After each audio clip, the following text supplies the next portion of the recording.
প্রতিদিনই তার মুখে অ্যাসিড মারতো তার সৎ মা, যে দেখে তার চোখের মধ্যে অ্যাসিড মারতো। পরে এভাবে 10 বছর তার 10 বছর কেটে যায় ঘরের ভিতরে। একদিন বাচ্চা তার আপেল পড়ে গেছে তার জানালার পাশে, সেই আপেলগুলো সে তুলে দিল এবং সে দেখতে পেল যে বাচ্চা তাকে দেখে ভয় পাচ্ছে।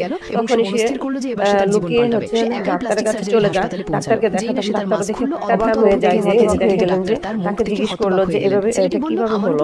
তখন সেই ছেলেটি আর বললো না, যে বললো আমাকে অপারেশন করে দেন, অপারেশন করে ঠিক হয়ে যাবে। তখন তাকে ছেলেটি আঘাত ছিল অনেক ভয়ঙ্কর, এবং দেখেন এই যে তার চোখের নিচে আগুন পড়ে চোখের, তখন তাকে অপারেশন করে দেন। সেটা নিয়ে গেল, প্রথমবার হয়ে গেছে। ছেলেটি তখনই ডাক্তারের কাছে বললো যে আমি দেখুন এটা সুস্থ হয়ে গেছে, আবার দ্বিতীয়বারের মতো আমাকে অপারেশন করেন। কয়েকদিন অপেক্ষা করতে বললেন, কিন্তু ছেলেটি এক মুহূর্ত অপেক্ষা করতে রাজি ছিল না। দ্রুত স্বাভাবিক জীবনে ফেরার আশায় সে জোর করলো যে এখনই অপারেশন করতে হবে। ডাক্তার বাধ্য হয়ে তার কথা মেনে নিলেন। অস্ত্রোপচার কোনো ঝামেলা ছাড়াই সম্পন্ন হলো, কিন্তু মাত্র কয়েক ঘন্টা যেতেই ছেলেটি আবার ডাক্তারের অফিসে পৌঁছে গেল। আমি আবার ঠিক হয়ে গেছি, এখনই তৃতীয় এবং শেষ অস্ত্র করলেন, কিন্তু এটা কিভাবে সম্ভব? ছেলেটি বলল, যদি আপনি আমার শেষ অপারেশনটি করে দেন তাহলে আমি আপনাকে সব সত্যি বলে দেবো। সত্য জানার কৌতূহলে ডাক্তার ঝুঁকি নিয়ে তৃতীয় অপারেশন শুরু করালেন। কিন্তু যেই না ছেলেটি অপারেশন থিয়েটারে পৌঁছালো, হঠাৎ তার সাথে কিছু একটা বিপদ ঘটে গেল। ডাক্তার সঙ্গে সঙ্গে ভিতরে ছুটে গেলেন কি হয়েছে দেখতে, আর যে দৃশ্য তার সামনে ছিল তা দেখে সেখানে উপস্থিত সবাই